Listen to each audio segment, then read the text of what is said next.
ان الصلاۃ کانت علی المؤمنین کتابا موقوتا، بے شک نماز مسلمانوں پر وقت باندھا ہوا فرض ہے.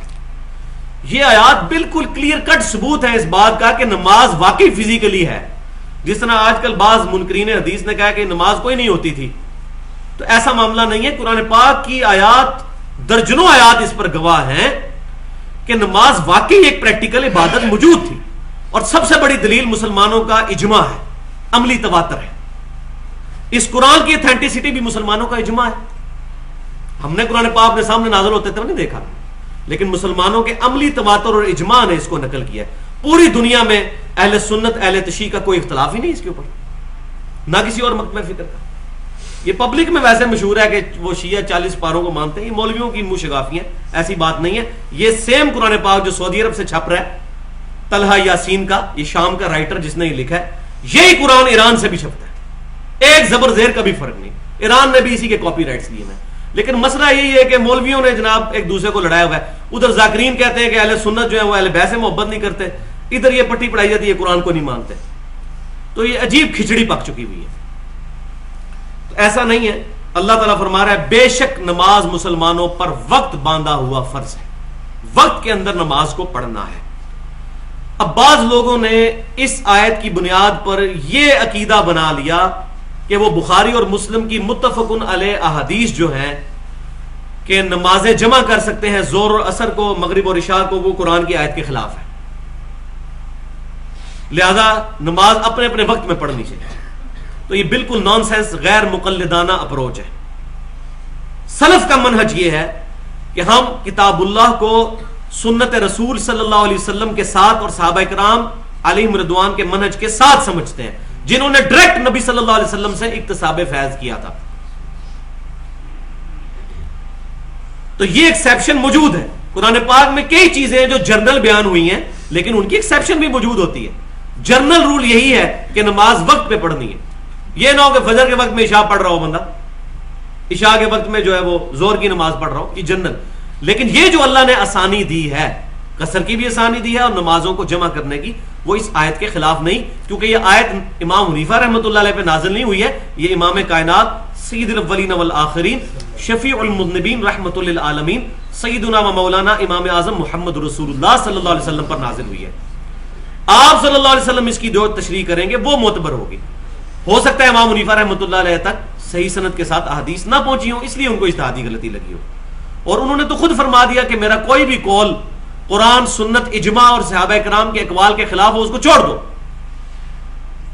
تو امام خود بری ہے اس معاملے میں، لیکن ان کی بنیاد کے اوپر جو لوگ کتاب و سنت کا اختلاف کر رہے ہیں وہ مجرم ہیں. امام حنیفہ رحمۃ اللہ علیہ کے بارے میں فتاوی عالمگیری میں بھی موجود ہے، الموطا امام محمد کے اندر بھی موجود ہے کہ مدینے کو حرم نہیں مانتے تھے. لیکن بخاری اور مسلم کی کم از کم 50 احادیث اس پر گواہ ہیں کہ مدینہ حرم ہے. خود احمد بریلوی صاحب نے بھی فتاوی رضویہ میں لکھ دیا کہ اگرچہ میں حنفی ہوں لیکن صحیح احادیث یہی بتاتی ہیں کہ مدینہ حرم ہے، لہٰذا اس معاملے میں میں اپنے امام کا قول چھوڑتا ہوں اور میں مدینے کو حرم مانتا ہوں. آج الحمدللہ ہمارے بریلوی، دیوبندی، اہل حدیث، تمام بھائی شیعہ، تمام لوگ مدینے کو حرم مانتے ہیں. تو جس طریقے سے امام حنیفہ رحمۃ اللہ علیہ کا یہ قول جو ان تک صحیح سند سے نہیں پہنچا ہوگا کوئی حدیث کہ انہوں نے مدینے کو حرم ماننے سے انکار کیا، جب ہمیں صحیح حدیث مل گئی تو امام حنیفہ رحمۃ اللہ علیہ کی ہمیں یہی تعلیمات ہیں کہ ہم صحیح حدیث کو اپنا مذہب کے طور پر ایکسیپٹ کریں. تو بے شک نماز مسلمانوں پر وقت باندھا ہوا فرض ہے. اب نماز کے اوقات کیا ہیں اس پہ تھوڑی سی گفتگو میں کروں گا. صحیح بخاری اور صحیح مسلم کی متفق علیہ حدیث ہے کہ آپ صلی اللہ علیہ وسلم نے، صحابہ کرام کہتے ہیں کہ ظہر کی نماز ہمیں پڑھائی جیسے ہی سورج جو ہے وہ زوال پذیر ہوا. زوال کو بھی سمجھ لیں، زوال کیا ہے کہ سورج صبح کے وقت طلوع ہوتا ہے اور شام کے وقت غروب ہوتا ہے. تو یہ روزانہ ایک ٹریک سے گزرتا ہے ود رسپیکٹ ٹو زمین. اب اس سائنٹیفک ہم ریسرچ کے پیچھے نہیں پڑتے، ظاہر ہے کہ وہ زمین سورج کے گرد گھومتی ہے، اس میں تو کوئی شک نہیں. اسی میں کہہ رہا ہوں ریلیٹو موشن جو ہے سورج کی زمین کے اعتبار سے کہ سن جو ہے وہ رائز ہوتا ہے اور سن سیٹ ہوتا ہے، صبح طلوع ہونا اور شام کو غروب ہونا. تو اس دوران جتنا ٹائم بنتا ہے 10 گھنٹے یا 12 گھنٹے یا 13 یا 14 گھنٹے، ان کا جو سینٹر بنے گا نا سورج کے اپنے ٹریک کے دوران، جب سورج سینٹر میں پہنچے گا اس سے جیسے ہی تھوڑا سا آگے جائے گا تو سورج زوال ہوگا، تو ظہر کا وقت شروع ہو جائے گا۔ وہ صحیح بخاری اور مسلم میں متفق علیہ حدیث موجود ہے کہ 3 اوقات میں نماز پڑھنا منع ہے۔ ایک جب ایگزیکٹ سینٹر میں ہو سورج، اس کے فوراً بعد نماز ظہر کا وقت شروع ہوگا۔ جب ایگزیکٹ سینٹر میں ہوگی، یا سورج طلوع ہو رہا ہوگا، یا سورج ایگزیکٹ غروب ہو رہا ہوگا، ان 3 اوقات کے اندر نماز پڑھنا منع ہے، کیونکہ یہ شیطان کے اوقات ہیں۔ ان اوقات کے اندر سورج کی پوجا کرنے والے لوگ سورج کو سجدہ کیا کرتے تھے، ہمیں منع کر دیا گیا۔ صرف ایک ایکسیپشن دی گئی کہ اگر کسی کی اثر اس دن رہ گئی ہو تو وہ پڑھ سکتا ہے۔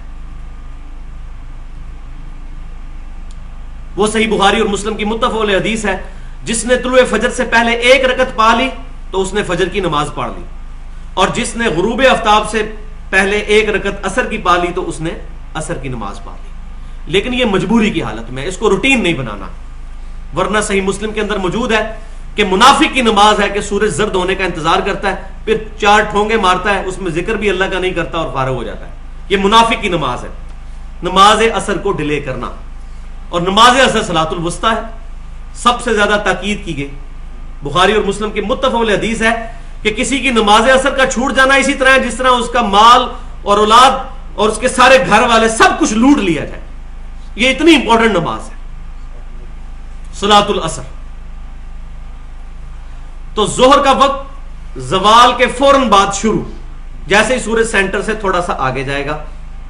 پھر عصر کا وقت اس وقت شروع ہوگا جب کسی بھی ورٹیکل چیز کا، کھڑی ہوئی چیز کا، یا انسان ہو یا بال پوائنٹ زمین میں سیدھا ورٹیکل گاڑ لیا جائے، اس کا سایہ اپنے سائے کے برابر پلس سایہ اصلی۔ یہ سایہ اصلی بیچ میں جمع کرنا بہت ضروری ہے، اس پر اجماع ہے، ضعیف احادیث بھی ملتی ہیں لیکن اس پر اجماع ہے، ورنہ ہر علاقے کے اندر مصیبت بن جائے گی نماز کے اوقات کے اندر۔ سایہ اصلی کیا ہوتا ہے؟ سایہ اصلی یہ ہوتا ہے کہ سورج اپنے ٹریک کے دوران، جب فجر کے بعد طلوع آفتاب ہوتا ہے اور غروب تک اپنے ٹریک کے دوران جب سینٹر میں پہنچتا ہے تو اس وقت جو ایک ورٹیکل چیز جو کھڑی ہوئی ہے اس کا جو سایہ ہوتا ہے، کم سے کم سایہ، وہ گرمیوں کے اندر تقریباً 0 ہی ہو جاتا ہے، سردیوں کے اندر تھوڑا سا ہوتا ہے، انسان کے سائے کے تقریباً آدھے تک پہنچ ہی جاتا ہے، وہ اس کو کہتے ہیں سایہ اصلی۔ وہ روزانہ مختلف ہوتا ہے، اس کو کہتے ہیں سایہ اصلی۔ لہذا یہ جو عصر کے بارے میں بخاری اور مسلم میں آیا کہ جب انسان کا 1 مثل سایہ ہو جائے تو وہ عصر کی نماز کا وقت شروع ہو جائے گا، تو 1 مثل پلس وہ سایہ اصلی شامل ہے، سایہ اصلی کے بعد 1 مثل۔ لہذا ہمارے یہ جہلم کا جو نقشہ لگا ہوا ہے نماز کے اوقات والا، یہ غلط ہے، عصر کی نماز والا۔ آج یہاں 25 فروری 2012 کو عصر کا وقت میں نے دیکھا لکھا ہوا ہے 3:11، تو وہ انہوں نے 1 مثل کے اوپر بنا دیا ہوا ہے، اعلیٰ سایہ اصلی جمع کرنا ہے۔ آج عصر کا وقت شروع ہوا ہے دراصل 3:30 میں۔ تو یہ نماز کے جو اوقات والے بھی لگے ہوئے ہیں، یہ بھی کم از کم کوئی اسلام آباد میں نقشہ ٹھیک ہے، ادھر میں نے چیک کر لیا ہے 3:30 پہ آج عصر داخل ہو رہی ہے، اور جیلم اور اسلام آباد کا 3 منٹ کا فرق ہے، 3 منٹ مائنس کر دیں تو 3:30 آ جائے گا۔ ادھر نقشہ ٹھیک بنا ہوا ہے، سافٹ ویئر بھی بنے ہوئے ہیں، آپ خود چیک کر کے دیکھ لیجیے۔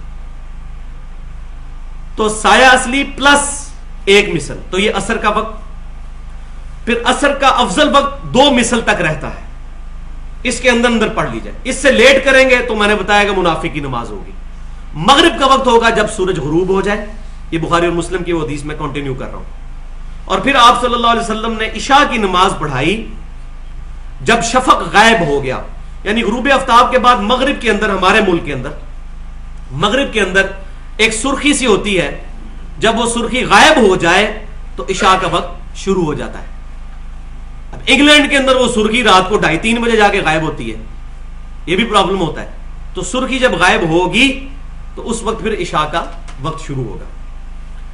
اور عشاء کا وقت نبی صلی اللہ علیہ وسلم عشاء کو عموماً ڈیلے کر کے پڑھا کرتے تھے، تھوڑی دیر کر کے، باقی ساری نمازوں کو اول وقت میں پڑھتے تھے۔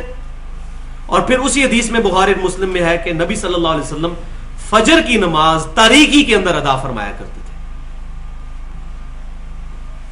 البتہ جامعہ ترمذی میں ایک حدیث ملتی ہے کہ نبی صلی اللہ علیہ وسلم نے فرمایا کہ افضل نماز یہ ہے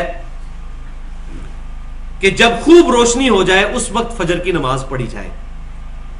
لیکن امام ترمذی رحمۃ اللہ علیہ نے اس پہ سلف کا منہج بھی لکھ دیا کہ امام شافعی اور امام احمد بن حنبل فرماتے ہیں کہ اس سے مراد یہ ہے کہ صبح کاذب کے وقت نہ پڑھ لی جائے. دو صبح ہوتی ہیں، ایک صبح صادق ہوتی ہے، ایک صبح کاذب. یعنی ختم سحری سے پہلے بھی ہلکی سی روشنی نکلتی ہے، وہ فجر کا وقت نہیں شروع ہوا ہوتا لیکن روشنی ہوتی ہے. جب وہ روشنی صحیح پھیلے اور ختم سحری ہو جائے، صبح صادق ہو جائے اس وقت، تو اس سے مراد وہ روشنی پھیلنا ہے. لیکن یہ بھی موجود ہے کہ سیدنا معاویہ رضی اللہ تعالیٰ عنہ جو ہیں وہ کافی ڈیلے کر کے فجر کی نماز پڑھا کرتے تھے. بہرحال طلوع آفتاب سے پہلے پہلے جو فجر پڑھ لے گا تو پڑھ سکتا ہے. تاریکی کے معاملے میں بھی کوئی اختلاف نہیں ہے. رمضان شریف کے اندر ہمارے بریلوی، دیوبندی، اہل حدیث تمام بھائی اول وقت میں ہی فجر پڑھ رہے ہوتے ہیں، اور عام دنوں میں جو بیچارے اول وقت میں پڑھتے ہیں ان کو یہ کہتے ہیں دیکھو جی اتنی جلدی یہ نماز کھڑی کر دیتے ہیں. تو خود دوگلی پالیسی کی ہوئی ہے اپنے نفس کی پیروی کرتے ہوئے. ہم نہ ان کو تان کرتے ہیں نہ ان کو تان کرتے ہیں. کوئی لیٹ پڑھتا ہے تب بھی ٹھیک ہے، کوئی مسئلہ نہیں ہے. طلوع آفتاب سے پہلے پہلے پڑھ لی تو بالکل ٹھیک ہے. اچھا، صحیح مسلم میں ڈیٹیل کے ساتھ یہ چیز موجود ہے نماز کے اوقات. اس میں پھر آتا ہے کہ عشاء کا وقت آدھی رات تک رہتا ہے اور عصر کا وقت سورج زرد ہونے تک رہتا ہے. یہ دو باتیں ہیں. اس حدیث سے بعض لوگوں نے یہ دھوکہ کھایا کہ عشاء کا وقت آدھی رات کے بعد ختم ہو جاتا ہے.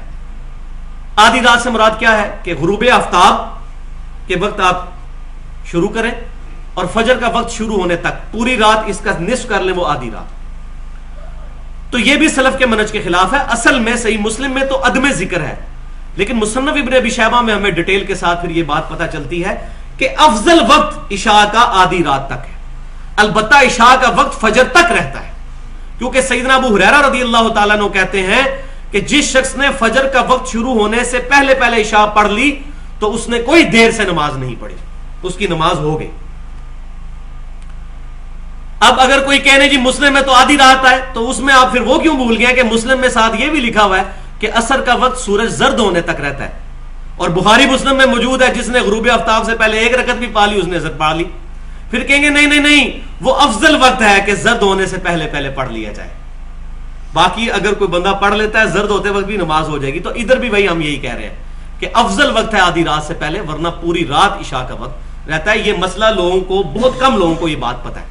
حنفی تو اس پہ عامل ہیں، وہ by chance he by default چل رہے ہیں اس پہ، لیکن جو سلفی ہیں ان کو اس معاملے میں کافی حد تک دھوکہ لگا ہوا ہے. اس لیے میں نے یہ بات کھول کر بیان کر دی ہے کہ معاملہ اس طرح نہیں جس طرح وہ بیچارے سمجھ رہے ہیں. اچھا، عصر کی نماز کے ٹائم کے بارے میں ہی اختلاف ہے. باقی ساری نمازوں کے جو اوقات ہیں ان پر تقریباً اتفاق موجود ہے، کوئی اختلاف نہیں ہے. فجر میں، ظہر میں، مغرب میں، عشاء میں. اصل مسئلہ آیا عصر کی نماز کے اوپر، کیونکہ شیطان ہمیشہ کریٹیکل چیز کو ایڈریس کرتا ہے. عصر کی نماز صلاۃ الوسطیٰ تھی، یہ سب سے اہم نماز تھی. اور بخاری اور مسلم میں نبی صلی اللہ علیہ وسلم سے اتنے سخت الفاظ نکل گئے، آپ صلی اللہ علیہ وسلم فرمایا اللہ تعالیٰ ان کے گھروں کو آگ سے بھر دے جنہوں نے ہماری صلاۃ الوسطیٰ عصر کی نماز غزوہ احزاب کے دوران ضائع کروا دی. اتنی امپورٹنٹ نماز ہے. تو شیطان نے اس مسئلے میں جو ہے نا ایمبیگوٹی ڈال دی اور لوگوں نے یہ کہنا شروع کر دیا جی 2 مثل سائے کے بعد عصر پڑھنی ہے. حالانکہ میں ایمانداری سے آپ کو کہتا ہوں آپ تمام حدیث کی کتابیں اٹھا کے پڑھیں، صحیح بخاری سے لے کے ابن ماجہ تک، اس کے علاوہ بھی آپ کتابیں پڑھ کے دیکھ لیں. عصر کا وقت نبی صلی اللہ علیہ وسلم اسی وقت عصر کی نماز پڑھایا کرتے تھے جب سورج خوب روشن ہوا کرتا تھا. حتیٰ کہ بخاری اور مسلم میں موجود ہے کہ نبی صلی اللہ علیہ وسلم ہمیں عصر کی نماز پڑھاتے، ہم عصر کی نماز پڑھنے کے بعد اونٹ کو ذبح کرتے، اونٹ کو ذبح کرنے کے بعد اس کے 10 حصے کرتے، اس کے بعد اس کا گوشت پکاتے اور پھر کھا بھی لیتے، اور ابھی بھی مغرب کا وقت نہیں شروع ہوتا تھا. اب مجھے بتائیں یہ عصر کا وقت کون سا بنتا ہے؟ اب مولوی جو ہے وہ بڑے خطرناک ہوتے ہیں، آپ ہوتے ہیں، وہ کہتے ہیں جی ہو سکتا ہے 5-6 کسائی جڑ جاتے ہوں، یہ ہوتا ہو وہ ہوتا ہو. اب یہ لکھا ہے غلام رسول سعیدی صاحب نے نا صحیح مسلم کی، جب یہ حدیث آئی تو پریشان ہو گئے. انہوں نے تو اپنے مسلک کی حفاظت کرنی تھی. میں ان کی بڑی عزت کرتا ہوں، میرے استاد ہیں، میں نے ان سے بہت کچھ سیکھا ہے اور میں ان کے لیے دعا گو ہوں. کافی معاملے میں اللہ تبارک و تعالیٰ نے ان پر حق واضح کیا ہے. تو انہوں نے اس طرح کی پھر بحثیں کی ہیں کہ جی کتنے کسائی لگ جاتے ہوں گے، پھر یہ کرتا ہوگا وہ کرتے ہوں گے. حالانکہ جو بیچارہ بتا رہا ہے یہ بات، جو صحابی، اس کے دماغ میں بھی نہیں ہے کہ لوگ یہ کام کریں گے بعد میں. وہ تو اصل میں بتانے کی کوشش کر رہا ہے کہ اونٹ ذبح ہوتا تھا، اونٹ کے 10 حصے ہوتے تھے، ان کو پکایا جاتا تھا، پکا کے کھا بھی لیتے تھے، مغرب کا وقت شروع نہیں ہوتا تھا. تو کم از کم بھائی 2 گھنٹے تو اس میں چاہیے، 2 سے 2.5 گھنٹے. فاسألوا اہل الذکر ان کنتم لا تعلمون، اگر تمہیں علم نہیں تو اہل علم سے پوچھ لو، اور اس میں اہل علم کسائی ہوں گے ہر معاملے میں. جیسے جیولوجی کی فیلڈ کے لوگ قرآن پاک میں آیات آئیں گی، جیولوجسٹ بتائے گا.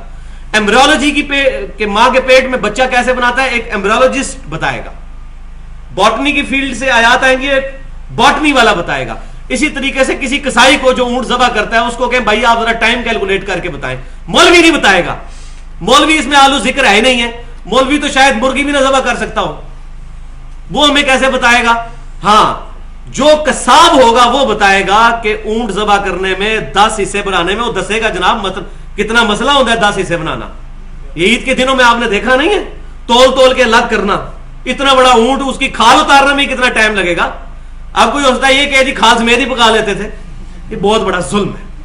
تو بالکل واضح یہ بخاری اور مسلم کی حدیث ہے کہ عصر کا وقت کس وقت نبی صلی اللہ علیہ وسلم نماز ادا کیا کرتے تھے. اب یہاں یہ بھی بات یاد رکھیں کہ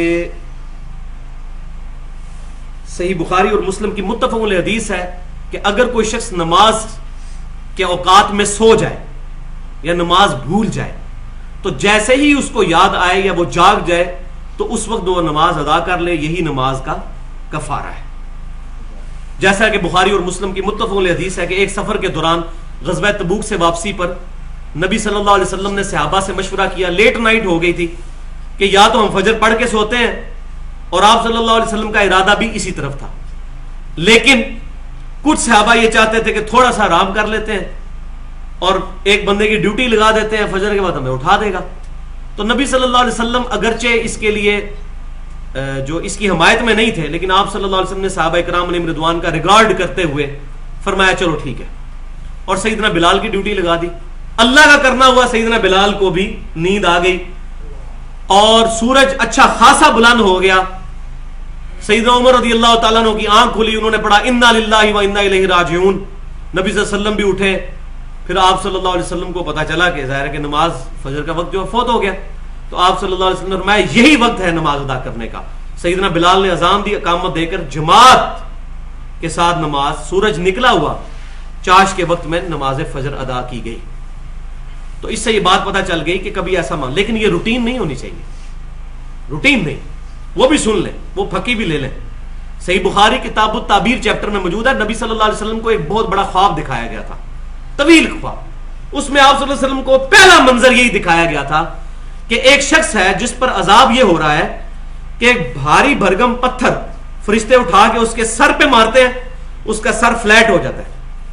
بولے اعوذ باللہ، تکلیف کے ساتھ. کیا تکلیف ہوگی؟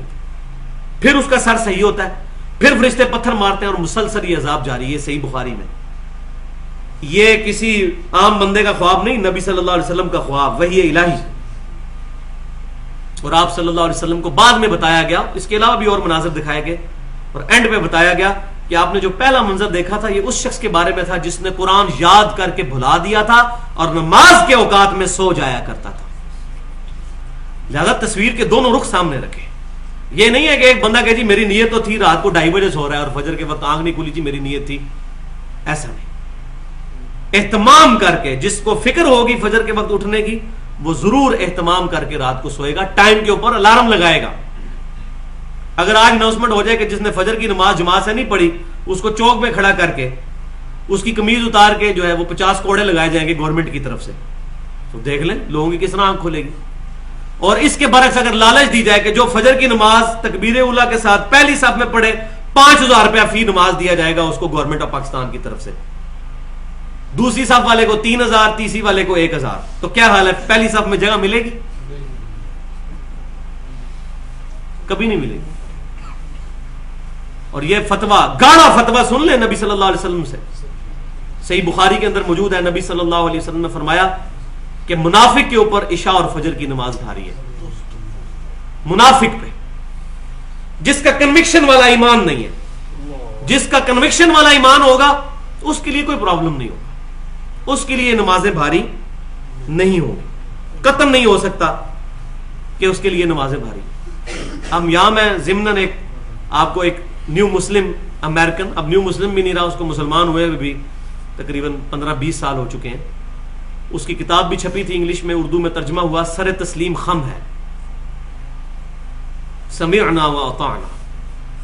تو امریکن مسلمان تھا، بڑی لمبی اس کی سٹوری ہے، اس میں وہ کہتا ہے مسلمان ہونے کے بعد سب سے مشکل میرے لیے فجر کی نماز تھی، لیکن ظاہر ہے وہ نیو مسلم تھا، کوئی ہماری طرح کا روایتی مسلمان تو نہیں تھا جس کے ذہن میں کہیں بات ہو گئی اللہ تعالیٰ بڑا غفور رحیم ہے، معاف کر دے گا، جو مرضی کرو، یا اللہ جو کچھ بھی ہے تیرے محبوب کی امت سے ہے۔ نعوذ باللہ من ذالک۔ نبی صلی اللہ علیہ وسلم کا مبارک نام مس یوز کرتے ہیں ہم لوگ۔ تو وہ نیو مسلم تھا، وہ کہتا ہے فجر کی نماز میرے لیے بڑی مشکل تھی، تو میں نے 3 گھڑیاں خریدی، اندازہ کریں۔ مثلا فجر کی نماز اگر 5 بجے ہے نا، تو اس نے گھڑی کے اوپر الارم لگایا، ایک گھڑی کے اوپر 4:30 کا الارم، اور اس کو اپنے سرانے رکھ لیا۔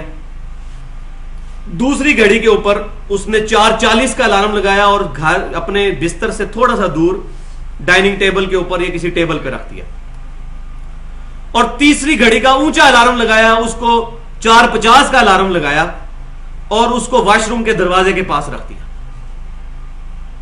کہتا ہے جب رات کو نیند کے وقت پہلا الارم بولتا تھا، پہلے کو تو میں ویسے ہی نیند میں بند کیا کرتا تھا جس طرح لوگ کر دیتے ہیں آج نماز کے لیے۔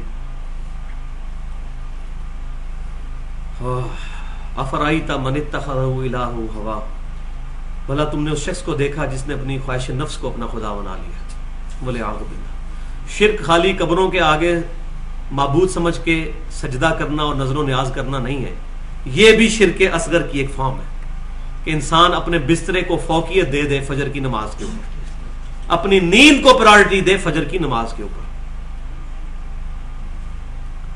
تو کہتا ہے پہلا الارم میں بند کر دیتا، پھر کیا ہوتا، 10 منٹ بعد دوسرا الارم، اس کے لیے وہ کہتا ہے مجھے بسترے سے اٹھ کے ذرا دور جانا پڑتا، تھوڑے قدم چلتا، تھوڑی سی نیند جو ہے وہ کھل جاتی، وہ الارم بھی بند، پھر آگے لیٹ جاتا، پھر ہلکی سی آنکھ آتی، تیسرا الارم جب بولتا 4:50 والا، اور وہ تھا واش روم کے دروازے کے آگے، کہتا وہاں تک پہنچتا، پھر میں اپنے دل کو کہتا واش روم کے دروازے پہ آ گئے، چلو اندر واش بیسن پہ جا کے وضو کرو، فجر کی نماز پڑھ لو۔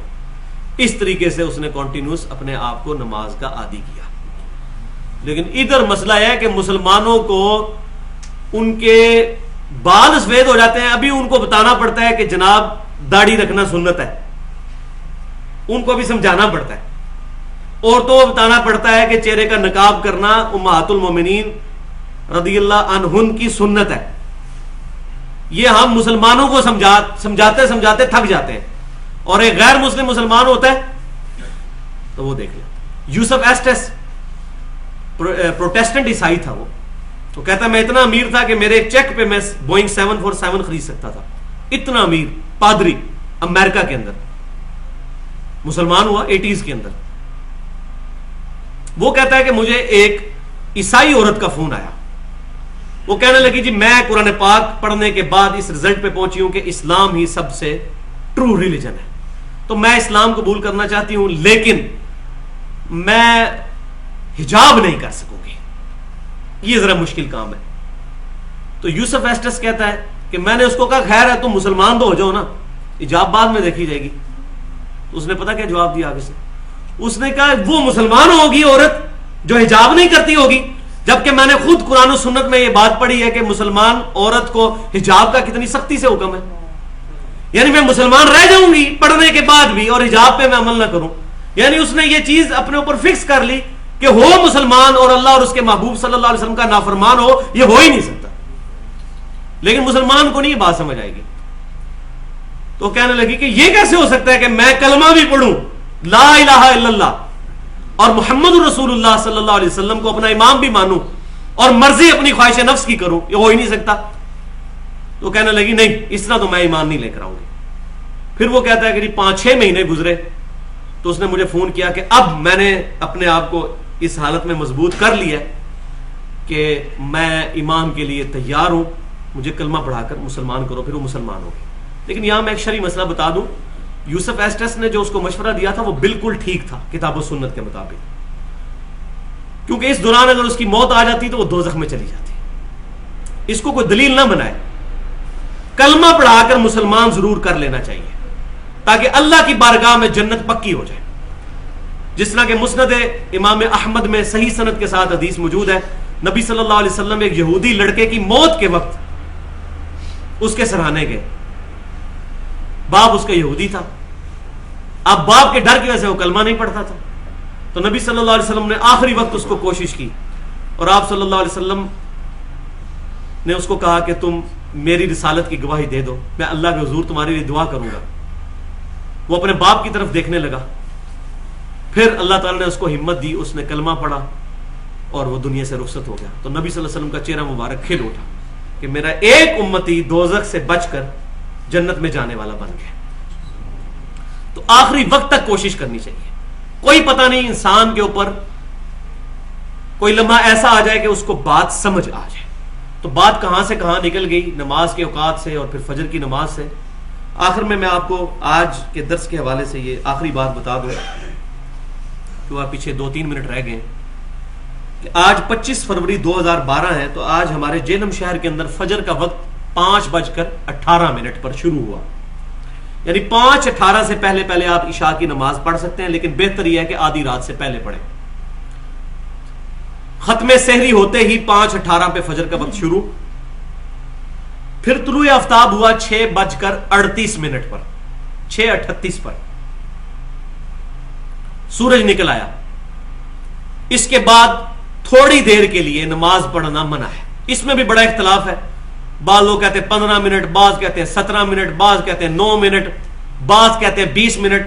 حالانکہ حدیث میں کہیں یہ بات موجود نہیں، سوائے اس کے کہ ایگزیکٹ اس وقت میں نماز پڑھنا حرام ہے جب سورج باہر نکل رہا ہو. مثلا یہ سورج نکل رہا ہے تو سورج ہلکا سا اپنا منہ باہر نکالے گا، جب یہ پوری ٹکیا اس کی باہر آ جائے گی نا تو وہ پورا باہر نکل آیا تو نماز پڑھ سکتے ہیں. تو یہ زیادہ سے زیادہ 8-9 منٹ ہی بنتے ہیں. کوئی احتیاط کرنی ہے 10-12 منٹ کر لیں، ورنہ سورج کی ٹکیا جیسے ہی باہر آ جائے گی پوری، وہ ٹرانزیشن جو پیریڈ ہے باہر نکلنے کے دوران کے آدھا اندر آدھا باہر، اس دوران نماز پڑھنا حرام ہے. جیسے ہی باہر آئے آپ اشراق پڑھ سکتے ہیں. اور میں نے دیکھا ہے وہ 5-7 منٹ کے اندر ہی سورج فوراً باہر آ جاتا ہے. تو نماز آپ فجر کی اس وقت پڑھ سکتے ہیں اگر کسی کی رہ گئی ہو، اور سنت بھی ساتھ پڑھیں گے. اور یہاں یہ بھی مسئلہ سن لیں کہ افضل یہی ہے کہ فجر کی سنتیں اگر کسی کی چھوٹ جائیں تو وہ اشراق کے وقت میں پڑھے. فجر کے فرضوں کے فوراً بعد پڑھنا بھی جائز ہے. جامع ترمذی میں ضعیف سند کے ساتھ اور صحیح ابن خزیمہ میں اور ابن حبان میں صحیح سند کے ساتھ موجود ہے ایک صحابی نے فجر کے فرضوں کے بعد 2 رکعتیں پڑھی تھیں اپنی وہ والی، تو نبی صلی اللہ علیہ وسلم نے اس پہ خاموشی اختیار فرمائی تھی.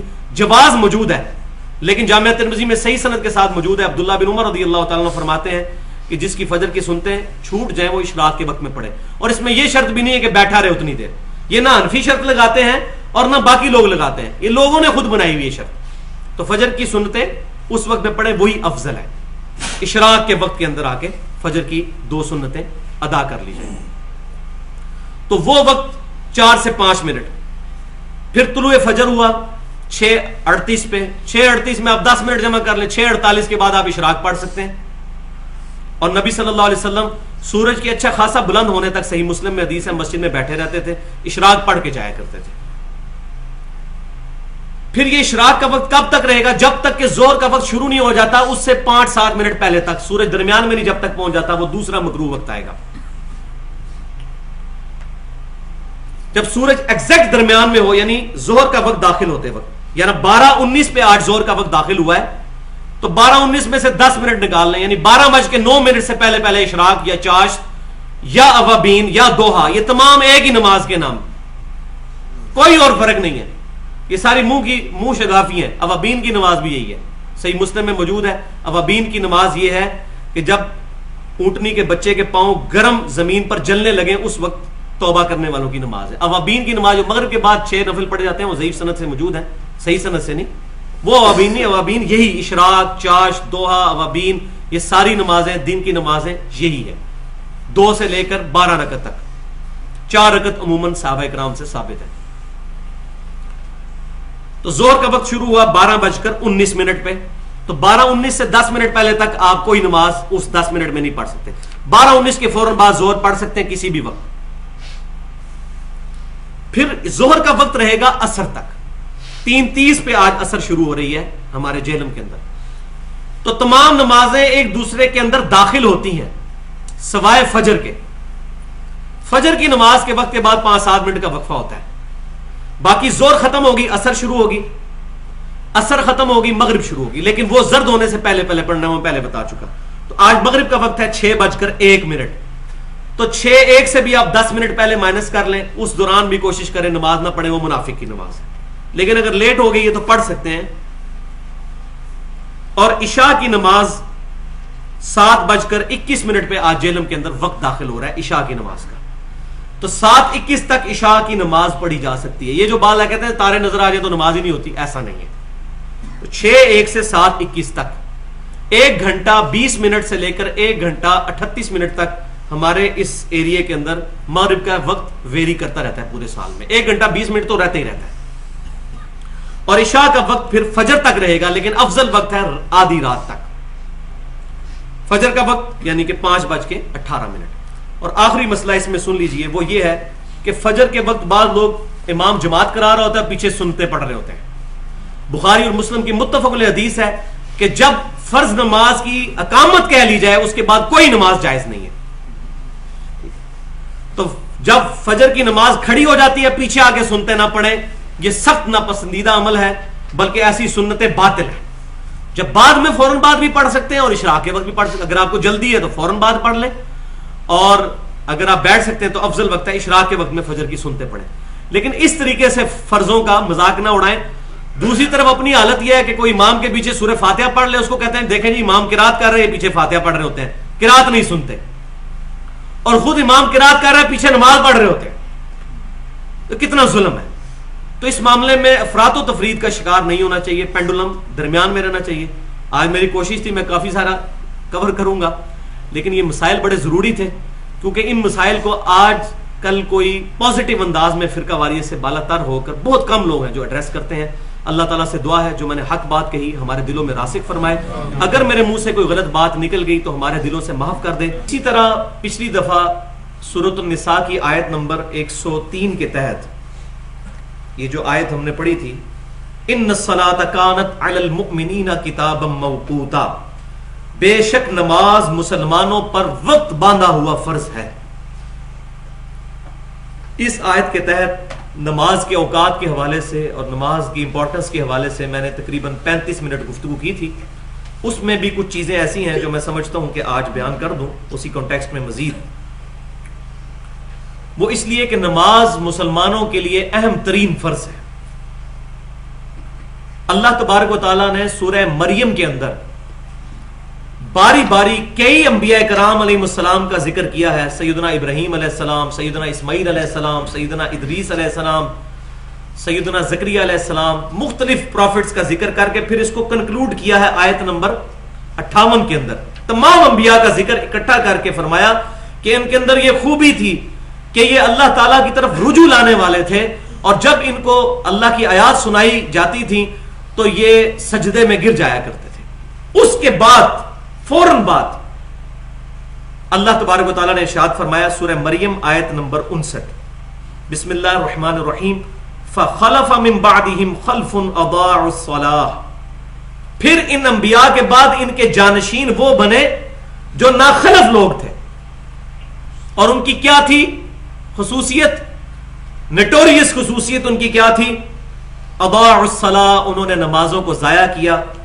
واتبعوا الشہوات، اور شہوات کی پیروی کی.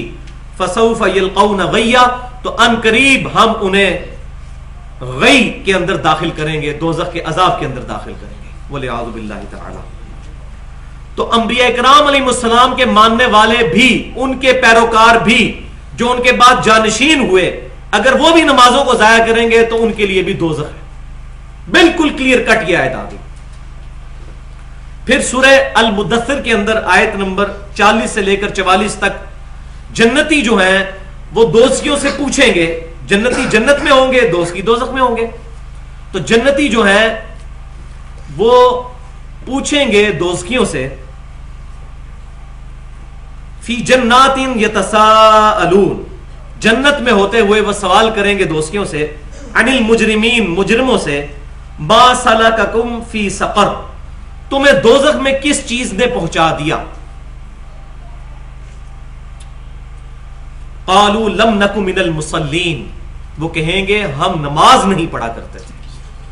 یہ ہے بڑی وجہ. اس کے بعد اور بھی وجوہات آئیں گی، لیکن پہلی بڑی وجہ دوست کی یہ بتائیں گے کہ ہم نماز نہیں پڑھا کرتے تھے.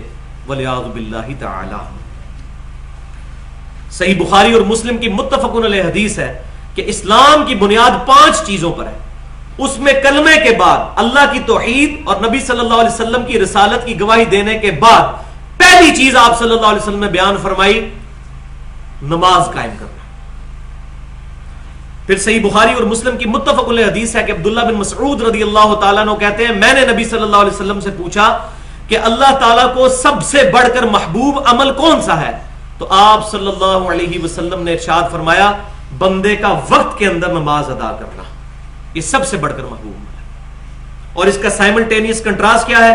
وہ صحیح مسلم میں کتاب الایمان چیپٹر میں حدیث موجود ہے کہ نبی صلی اللہ علیہ وسلم نے فرمایا کہ بندے کے اسلام اور کفر کے درمیان جو فرق ہے وہ نماز ہے. اگلا مطلب آپ خود سمجھیں. اور جامعہ ترمذی اور سنن نسائی اور سنن ابن ماجہ میں صحیح حدیث ہے کہ جس نے نماز ترک کر دی گویا کہ اس نے کفر کیا، یعنی اس کا عمل کافروں والا ہے. عقیدے میں تو مسلمان ہی رہے گا جب تک کہ نماز کی فرضیت کا انکار نہ کرے، لیکن یہ اس کا عمل کافروں والا ہے. کسی مسلمان کو زیب نہیں دیتا کہ وہ نماز کو چھوڑے. اور پھر اس کا انجام کیا ہونا ہے؟ وہ سنن ابی داؤد کے اندر صحیح سند کے ساتھ حدیث ہے کہ قیامت والے دن سب سے پہلا سوال نماز کے بارے میں ہوگا. جس کی نماز صحیح نکلی اس کے باقی سارے معاملات صحیح ہوتے چلے جائیں گے، اور جس کی نماز صحیح نہ ہوئی اس کے باقی سارے معاملات خراب ہوتے چلے جائیں گے. والعیاذ باللہ تعالی. اور کیا خراب ہوں گے؟ وہ مسند امام احمد کے اندر حدیث صحیح سند کے ساتھ موجود ہے کہ نبی صلی اللہ علیہ وسلم نے فرمایا کہ جو نماز کا اہتمام کرنے والا ہے نماز اس کے لیے نور اور نجات اور قیامت والے دن اللہ تعالیٰ کے حضور اس کے لیے دلیل ہوگی. اور جو نمازوں کو ضائع کرنے والا ہے اس کے لیے قیامت والے دن نماز نہ دلیل ہوگی، نہ نور اور نہ نجات. الٹا اس کا حشر فرعون، قارون اور حامان کے ساتھ ہوگا. والعیاذ باللہ تعالی. اور صحیح بخاری اور مسلم کی متفق علیہ حدیث ہے کہ فجر اور عشاء یہ 2 نمازیں منافقین پر بھاری ہیں. اگر یہ اس کی اہمیت کو جان لیتے تو سرین کے بل گھسٹتے ہوئے مسجد میں آ کے نماز ادا کرتے. اور یہاں یہ بھی یاد رکھیں بخاری اور مسلم کی متفق علیہ حدیث ہے کہ جو مرد گھروں میں نماز پڑھ لیتے ہیں اور مسجد میں نہیں آتے، آپ صلی اللہ علیہ وسلم نے فرمایا کہ میرا دل کرتا ہے کہ میں اپنی جگہ کسی اور کو امام مقرر کروں اور ان لوگوں کے گھروں کو آگ لگا دوں جو مسجد میں آ کے جماعت کے ساتھ نماز ادا نہیں کرتے، اگر مجھے عورتوں اور بچوں کا خیال نہ ہو. یہ رحمت للعالمین صلی اللہ علیہ وسلم کا گاڑا فتویٰ ہے جو سارے جہان کے لیے رحمت ہے. لیکن اللہ تبارک و تعالیٰ کے حقوق کے معاملے میں آپ صلی اللہ علیہ وسلم کسی کا لحاظ فرمانے والے نہیں ہیں. اور صحیح بخاری اور مسلم کی متفق علیہ حدیث ہے کہ جماعت کے ساتھ نماز کا ثواب 27 گنا ہے ایز کمپیئر ٹو کہ کوئی شخص اکیلے پڑھے. تو یہ ثواب ہے، لیکن جماعت کے ساتھ نماز پڑھنا obligation بھی ہے، فرض بھی ہے مرد کے لیے، عورت کے لیے نہیں. اب تھوڑی سی مزید گفتگو نمازوں کے اوقات کے حوالے سے میں ضروری سمجھتا ہوں، کیونکہ نمازوں کے اوقات کا علم حاصل کرنا ہر مسلمان پر فرض ہے. جب نماز فرض ہے تو نماز سے ریلیٹڈ تمام چیزیں، طہارت کا علم، نماز کے اوقات کا علم، یہ حاصل کرنا فرض ہے. آج کل گھڑیاں بنی ہوئی ہیں، اس کی وجہ سے کوئی زیادہ مشکل نہیں ہوتی. پوری دنیا کے اندر ٹائم ٹیبلز نماز کے موجود ہیں، اور اس وقت دنیا کو سٹینڈرڈ ٹائم کے اعتبار سے 24 ٹائم زونز کے اندر تقسیم کیا گیا ہے. گرین وچ ٹائم کو ریفرنس مانتے ہوئے +12 اس طرف اور -12 اس طرف 24 ٹائم زون ہے. ہر ٹائم زون 1 گھنٹے کو ریپرزینٹ کرتا ہے. مثال کے طور پر پاکستان جو ہے یہ GMT +5 میں ہے. +5 اس کا ٹائم زون ہے is compare to Greenwich time. سعودی عرب +3 میں ہے، یعنی جب پاکستان کے اندر عصر کا وقت ہوگا تو 2 گھنٹے کا فرق ہے سعودی عرب کے ساتھ. وہ +3 میں، ہم +5 میں. تو سعودی عرب میں اس وقت ظہر کا وقت ہوگا، اور جب ہمارا مغرب کا وقت آئے گا ان کا عصر کا وقت آ جائے گا 2 گھنٹے کے فرق کے ساتھ. تو اس طریقے سے مختلف سافٹ ویئر بھی بنے ہوئے ہیں جو نماز کی ٹائمنگ کے لیے آپ انٹرنیٹ سے ڈاؤن لوڈ کر سکتے ہیں. اس میں ایک سافٹ ویئر میں ضروری سمجھتا ہوں یہاں بتانا، صلاۃ ٹائم کے نام سے، صلاۃ ٹائم کے نام سے آپ گوگل میں لکھیں تو آپ کو ایک سافٹ ویئر مل جائے گا جس میں 6 ملین ولیجز، ٹاؤنز اور سٹیز کے نقشہ اوقات رکھے ہوئے ہیں، یعنی 60 لاکھ شہروں، گاؤں اور قصبوں کے نماز اوقات اس سافٹ ویئر کے اندر موجود ہے. آپ جہلم کے لیے نکلیں، اس کا پورا نقشہ اوقات بھی نکل آئے گا، بلکہ قبلے کی ڈائریکشن بھی وہ بتا دے گا کہ جہلم میں قبلہ جو ہے وہ مغرب سے تقریباً 14 ڈگری جنوب کی طرف ہے. یہی اسلام آباد کا بھی ہے، ایگزیکٹ مغرب میں نہیں. یہاں لوگوں کو یہی پتا ہے کہ مغرب کی طرف منہ کر کے نماز پڑھنا ہے، تو مغرب سے جنوب کی طرف 14 ڈگری ہے پنڈی کا اور جہلم کا. اسی طریقے سے آپ جب مختلف علاقوں میں جائیں گے تو مختلف اعتبار سے اس میں آتا چلا جائے گا. اور یہ بھی اللہ تعالیٰ کی ایک قدرت کی نشانی ہے کہ اللہ تبارک و تعالیٰ نے نمازوں کے ٹائم کو جو ہے وہ سورج کے ساتھ جوڑا ہوا ہے تاکہ انسان کے اندر بوریت نہ آئے. کیونکہ آپ کو پتا ہے، اکثر لوگوں کو جو سائنس کے اسٹوڈنٹ ہیں ان کو پتا ہے کہ زمین جو ہے یہ 23.5 کے اینگل پہ ہے، اور اسی اینگل پہ سورج کے گرد ریوالو کرتی ہے. اس کے اس اینگل کی وجہ سے زمین پہ موسم بدلتے رہتے ہیں. آپ دیکھیں ہم فجر کی نماز کافی لیٹ پڑھ رہے ہوتے ہیں سردیوں کے اندر، گرمیوں میں صبح چلی جاتی ہے، تو اس کی وجہ سے انسان میں بوریت کا جو ہے وہ احساس نہیں پیدا ہوتا. ہر موسم کے اندر نماز کا ٹائم مختلف ہوتا ہے، تو انسان کی نیچر ہے کہ وہ چیز بدل کے آئے نا تو انسان کے لیے بوریت نہیں ہوتی. اچھا، اب ہمارے رمضان کے جو روزے ہیں ان کو اللہ تعالیٰ نے سولر سسٹم کے ساتھ نہیں، لیونر کے ساتھ اٹیچ کر دیا، چاند کے حساب سے، چاند کے مہینوں کے اعتبار سے. ورنہ تو اگر جون جولائی کے روزے ہوتے تو ہمیشہ ہی جون جولائی کے رہتے، گرمیوں میں ہی آتے، یا سردیوں میں ہوتے تو ہمیشہ ہی سردیوں میں رہتے. تو اس کو اب سورج کے ساتھ لیٹ نہیں کیا بلکہ اس کو چاند کے ساتھ کر دیا، چاند کے سال کے ساتھ اور چاند کے مہینوں کے اعتبار سے اس کو کر دیا. اور یہ بھی اللہ تبارک و تعالیٰ کا ایک بہت بڑا احسان ہے امت محمدیہ صلی اللہ علیہ وسلم. لیکن اب یہاں ایک اور مسئلہ ہے، وہ ہے قطبین پہ نماز کا، یعنی ساؤتھ پول کے اوپر اور نارتھ پول کے اوپر، وہاں نماز کا کیا حساب کتاب ہوگا. کیونکہ وہاں تو بسا اوقات کئی مہینے کا دن اور کئی مہینے کی رات آتی ہے، تو وہاں کے لیے پھر نماز کی ٹائمنگ کس طرح ایڈجسٹ کی جائے گی. اب یہ آج کے دور کا مسئلہ، تو الحمدللہ اس کے لیے بھی حدیث کے اندر رہنمائی موجود ہے. امام حنیفہ رحمۃ اللہ علیہ سے پوچھنے کی ضرورت نہیں. اس کی وجہ یہ ہے کہ امام حنیفہ رحمۃ اللہ علیہ کو بھی نارتھ پول اور ساؤتھ پول کا تو پتہ ہی نہیں ہے، یہ تو بعد میں چیزیں پتہ چلی ہیں. ایون 16ویں صدی کے اندر آ کے امریکہ جو ہے وہ دریافت ہوا، اس سے پہلے تو امریکہ کا بھی نہیں تھا پتہ لوگوں کو. تو ایک حدیث ایسی موجود ہے صحیح مسلم کے اندر، صحیح مسلم میں بھی ہے، جامعہ ترمذی کے اندر بھی ہے اور سنن ابن ماجہ کے اندر بھی، چاروں کتابوں کے اندر یہ حدیث موجود ہے کہ نبی صلی اللہ علیہ وسلم ارشاد فرماتے ہیں کہ قرب قیامت میں جب دجال ظاہر ہوگا تو وہ 40 دن تک زمین میں پھرے گا، لیکن ان 40 دنوں میں سے پہلا دن جو ہے وہ 1 سال کا ہوگا، اتنا لمبا دن. دوسرا دن 1 مہینے کا اور تیسرا دن 1 ہفتے کا ہوگا، اور باقی 37 دن جو ہے وہ تمہارے دنوں کی طرح ہی دن ہوں گے، یعنی 24 گھنٹوں کے. تو صحابہ اکرام نے رضوان کو فوراً نماز کی فکر پڑ گئی. ہمیں تو شاید اور کوئی فکر پڑتی، صحابہ اکرام کے لیے تو نماز کی اہمیت تھی. انہوں نے کہا یا رسول اللہ صلی اللہ علیہ وسلم، جب 1 سال کا دن ہوگا تو ہمارے لیے 1 دن کی نمازیں پڑھ لینا کافی ہوں گی. تو آپ صلی اللہ علیہ وسلم نے فرمایا نہیں، بلکہ تم اسی اعتبار سے حساب لگا کے نمازیں پڑھ لینا، یعنی 5 نمازیں نہیں پھر 1 سال میں ہوں گی، بلکہ اسی حساب سے نمازیں پڑھ لینا. الحمدللہ یہ بھی نبی صلی اللہ علیہ وسلم کا زندہ معجزہ ہے کہ جب یہ ساؤتھ پول اور نارتھ پول دریافت ہوئے اس وقت تک ہمارا گھڑیوں کا سسٹم اسٹیبلش ہو چکا ہوا ہے. ابھی بھی بہت کم آبادی ہے نارتھ پول پہ، لیکن وہاں پر بھی 24 گھنٹوں کے گھڑیوں کے اعتبار سے لوگ اپنی ٹائمنگ کو سیٹ کیے ہوئے ہیں، سورج کے اعتبار سے نہیں. وہ جو حدیث کے اندر ہے کہ پھر تم اس کا حساب کر لینا، اندازہ کر لینا، وہ اندازہ انہوں نے کیا ہوا ہے. 24 گھنٹے کے دن انہوں نے بنائے ہوئے ہیں، دن اور رات اس طریقے سے 24 گھنٹے میں انہوں نے ڈیوائڈ کیا ہوا ہے اپنے آپ کو. تو آج کل کوئی پرابلم نہیں ہے. ایون نیشنل جغرافک چینل پہ اگر آپ دیکھیں تو وہ دکھاتے ہیں کہ وہاں لوگ گئے ہوتے ہیں کئی دن کے لیے، ان کے مہینوں کے لیے کیمپس لگے ہوئے ہوتے ہیں، اور وہ دن ہی رہتا ہے کیونکہ سورج جو ہے وہ افق کے ساتھ ساتھ چلتا ہے.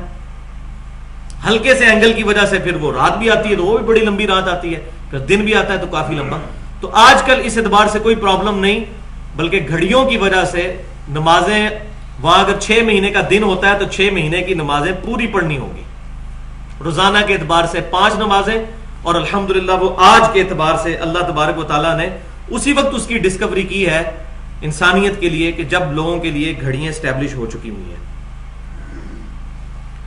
اب اس کانٹیکسٹ میں آخری چیز جو امپورٹنٹ میں نے ڈسکس کرنی تھی وہ یہ ہے کہ ہمیں نوافل کا اہتمام ضرور بالضرور کرنا چاہیے، یہ بہت ضروری ہے نوافل کا اہتمام، خصوصاً وہ نوافل جو سنت مؤکدہ ہیں، تاکید شدہ نوافل۔ وہ صحیح بخاری اور مسلم کی متفق علیہ حدیث ہے کہ ام حبیبہ رضی اللہ تعالی عنہا کہتی ہیں، جو سیدنا معاویہ رضی اللہ تعالیٰ عنہ کی بہن تھیں اور نبی صلی اللہ علیہ وسلم کی بیوی ام المومنین، وہ کہتی ہیں کہ نبی صلی اللہ علیہ وسلم نے ارشاد فرمایا جو فرض نماز کے علاوہ 12 رکعتیں پڑھے گا، 12 رکعتیں، اللہ تعالیٰ اس کے لیے جنت میں محل بنائے گا۔ پھر پوچھا گیا وہ 12 رکعتیں کون سی ہیں؟ تو ام حبیبہ رضی اللہ تعالیٰ عنہا نے نبی صلی اللہ علیہ وسلم کے ریفرنس سے ارشاد فرمایا وہ 12 رکعتیں یہ ہیں: 4 رکعتیں ظہر سے پہلے، 2 ظہر کے بعد، کتنی ہو گئی؟ 6، 2 مغرب کے بعد 8، 2 عشاء کے بعد 10، اور 2 فجر سے پہلے 12، یہ 12 رکعتیں۔ اور صحیح مسلم میں سیدہ عائشہ رضی اللہ تعالیٰ عنہا کی حدیث ہے کہ وہ کہتی ہیں کہ نبی صلی اللہ علیہ وسلم 4 رکعت میرے حجرے میں ادا فرمایا کرتے، پھر ظہر کی نماز پڑھانے کے بعد واپس حجرے میں آ کے 2 رکعت ادا فرمایا کرتے، وہی 6 رکعتیں ہوں گی۔ پھر آپ صلی اللہ علیہ وسلم مغرب کی نماز پڑھا کر میرے حجرے میں 2 رکعتیں ادا کرتے، 8۔ پھر آپ صلی اللہ علیہ وسلم عشاء کی نماز پڑھا کر میرے حجرے میں 2 رکعتیں ادا کرتے، 10۔ اور پھر انہوں نے وتر کا بھی ساتھ ذکر کیا، اس کے بعد کہا کہ فجر سے پہلے پھر آپ صلی اللہ علیہ وسلم فجر کی جماعت کرانے سے پہلے 2 رکعتیں ادا کرتے، 12 رکعتیں۔ لہذا جو سیدنا ابن عمر رضی اللہ تعالیٰ عنہ کا اثر ملتا ہے صحیح بخاری میں کہ وہ یہ کہتے ہیں کہ میں نے نبی صلی اللہ علیہ وسلم کو ظہر سے پہلے 2 رکعتیں پڑھتے ہوئے بھی دیکھا ہے، تو وہ عدم ذکر ہے کیونکہ یہاں مرفوع حدیث مل گئی۔ ہو سکتا ہے کہ ابن عمر نے 2 رکعتیں پڑھتے ہوئے دیکھا ہو، نبی صلی اللہ علیہ وسلم 2 رکعتیں گھر پڑھ کے آئے ہوئے ہوں، کیونکہ آپ صلی اللہ علیہ وسلم تو 4 رکعتوں کو بھی 2 کر کے ہی پڑھا کرتے تھے، جو صحیح مسلم میں حدیث ہے کہ آپ صلی اللہ علیہ وسلم چاہے دن کے نفل پڑھیں چاہے رات کے، 2 رکعت سے زیادہ نہیں پڑھا کرتے تھے اکٹھے۔ اسی لیے تراویح کی نماز بھی 2 رکعت کر کے ہوتی ہے، تو ظہر کی سنتیں بھی 2 کر کے پڑھنی افضل ہے، البتہ 4 پڑھنے بھی صحابہ سے ثابت ہے اور کسی صحابی کی مخالفت نہیں، لہٰذا وہ بھی ٹھیک ہے، لیکن افضل یہ ہے کہ 2 کر کے پڑھی جائیں۔ تو یہ 12 رکعتیں ضرور پوری کرنی چاہیے، بلکہ صحیح بخاری میں یہاں تک ہے نبی صلی اللہ علیہ وسلم ایک دفعہ کوئی ڈیلیگیشن آپ کو ملنے کے لیے آیا تو آپ صلی اللہ علیہ وسلم سے ظہر کی بعد والی 2 سنتیں چھوٹ گئیں، تو آپ صلی اللہ علیہ وسلم نے عصر کی نماز پڑھنے کے بعد وہ 2 سنتیں ادا کی، یعنی وہ کوٹا پورا کیا 12 رکعتوں کا۔ تو یہ 12 رکعتیں ضرور بالضرور پوری کرنی ہے، اس کا اہتمام کریں۔ سنت مؤکدہ، تاکید کی گئی سنتیں، اور یہاں پہ صحیح حدیث سنن ابی داؤد کی بھی یاد کر لیں کہ آپ صلی اللہ علیہ وسلم نے فرمایا قیامت والے دن جب کسی کے فرائض کے اندر کمی نکلے گی تو اللہ تبارک و تعالی ارشاد فرمائے گا فرشتوں دیکھو میرے بندے کے کوئی نوافل ہیں تو ان کو اب فرضوں کی جگہ تول لو۔ تو نوافل ہوں گے تو پھر تولے جائیں گے نا بھائی، اگر فرض پڑھ کے ہی بھاگ جانا ہے تو پھر تو یہ ظلم ہے۔ اور آپ صلی اللہ علیہ وسلم اس کا اہتمام فرمایا کرتے تھے ان 12 رکعتوں کا۔ اس کے علاوہ بھی جتنی رکعتیں ملتی ہیں، عصر سے پہلے 4 رکعتیں، عشاء سے پہلے رکعتیں، اور تہجد، اسی طریقے سے اشراق کی نماز، اور باقی جتنے نوافل ہیں وہ جتنے مرضی پڑھیں۔ مغرب سے پہلے 2 رکعتیں بھی ثابت ہیں نبی صلی اللہ علیہ وسلم سے، لیکن وہ آپ صلی اللہ علیہ وسلم کی روٹین میں نہیں ہے نوافل، لیکن اگر کوئی پڑھے گا تو اس کے لیے ثواب ہے، آخرت کا ذخیرہ انشاءاللہ اس کے لیے اکٹھا ہو جائے گا۔ اب ابو داؤد اور ترمذی کی وہ حدیث بھی یاد کر لیں کہ نبی صلی اللہ علیہ وسلم نے فرمایا کہ جب بچہ 7 سال کا ہو جائے تو اس کو اپنے ساتھ نماز پڑھاؤ، اور جب 10 سال کا ہو جائے پھر اس کو مار کے نماز کے لیے آمادہ کرو اور اس کا بسترا بھی الگ کر دو۔ افسوس کی بات ہے ہمارے پاکستان میں جب گھڑیاں آگے کی گئیں تو میں نے اسلام آباد کی سڑکوں پہ دیکھا ہے کہ ہم فجر کی نماز پڑھ کے اندھیرے میں باہر نکل رہے ہوتے تھے، اور چھوٹے چھوٹے بچوں کو لے کے عورتیں سڑک کے اوپر کھڑی ہوتی تھیں، وہ گھڑیاں آگے تھیں نا تو اسکول جلدی لگ جاتا تھا، اور وہی عورتیں اپنے بچوں کو نماز کے لیے نہیں اٹھاتی الا ماشاء اللہ۔ تو اب اسکول کے لیے تو اٹھا لیا، کیونکہ وہ دنیا کا نقصان ہے، آخرت کا نقصان برداشت کر لیا۔ تو اس معاملے میں یہ بات یاد رکھیں کہ ہر گھر کے سرپرست کی، خصوصاً یہاں تو مرد بیٹھے ہوئے، آپ لوگوں کی رسپانسبلٹی ہے، اوبلیگیشن ہے آپ کے اوپر کہ اپنے گھر والوں کو زبردستی نماز کے لیے جگانا ہے، کوئی لحاظ نہیں کرنا اس معاملے میں، اگر واقعی گھر والوں سے ہمدردی ہے۔ اگر ہمدردی نہیں ہے اور آخرت کا عذاب میں ان کو گرفتار دیکھنا چاہتے ہیں تو پھر تو ٹھیک ہے، لیکن نعوذ باللہ کوئی شخص نہیں چاہے گا کہ اس کی اولاد دوزخ میں جائے، اس کی بیوی بچے دوزخ میں جائیں، تو پھر نماز کا اہتمام کرنا بہت ضروری ہے، نماز کے لیے تاکید دلانا بہت ضروری ہے۔ لیکن نماز سنت کے مطابق ہونی چاہیے۔ میں بار بار عرض کر چکا ہوں، صحیح بخاری کے اندر سیدنا حذیفہ بن یمان رضی اللہ تعالیٰ عنہ کے بارے میں آتا ہے، انہوں نے ایک شخص کو نماز پڑھتے ہوئے دیکھا، وہ رکوع اور سجدے صحیح نہیں کر رہا تھا، تو آپ رضی اللہ تعالیٰ عنہ نے اس کو پاس بلا کر کہا کہ اگر تو اسی طریقے سے نماز پڑھتا رہا تو اس طریقے پر نہیں مرے گا جو اللہ تعالیٰ نے محمد صلی اللہ علیہ وسلم کو عطا کیا ہے۔ لہٰذا نماز محمدی سیکھنا بہت ضروری ہے۔ خود ہم نے ایفرٹ کر کے صحیح بخاری اور مسلم کھول کر نماز محمدی صلی اللہ علیہ وسلم کا طریقہ دیکھنا ہے اور اس کو اڈاپٹ کرنا ہے۔ یہ نہ ہم پوری زندگی جو ہے وہ سنت کے مطابق نماز ہی نہ پڑھتے رہے ہوں، پھر قیامت والے دن اللہ کے حضور کیا منہ دکھائیں گے۔ تو اسی لیے اسی ضرورت کے پیش نظر ہمارا ایک ریسرچ پیپر آ چکا ہے، نماز محمدی صلی اللہ علیہ وسلم صحیح احادیث کی روشنی میں 140 احادیث صرف 4 صفحوں کے اندر سمو دی گئی ہیں۔ ایک انسائکلوپیڈیا یہ 4 صفحوں میں سمندر پوزے میں بند ہے۔ یہ ہماری ویب سائٹ جو ہے ahlsunnatpak.com، اس پہ اس کی سافٹ کاپی بھی PDF فارم میں رکھی ہوئی ہے۔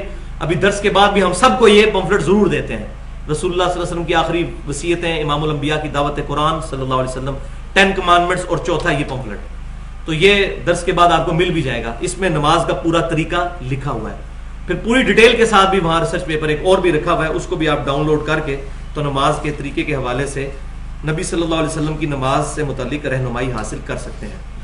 لہٰذا یہ گفتگو ہماری الحمدللہ اس حوالے سے کنکلوڈ ہوئی۔